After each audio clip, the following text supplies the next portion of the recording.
એટલે જો તમારું મન ઉઠી જાય છે તો ઉઠીને જાય છે ક્યાં?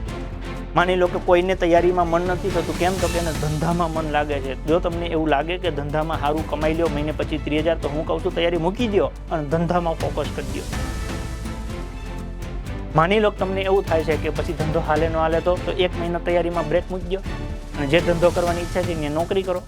તમને એવું લાગે, ઉદાહરણ તરીકે માની લો કે મને એવું લાગે કે હું ચાની લારી કરું ને તો મહિને ₹1,00,000 કમાઈ લઉં, કે આ માથાકૂટ મારે કરવી નથી, તો મારે શું કરાય ખબર છે? 1 મહિનો કોકની ચાની લારીમાં નોકરી કરાય.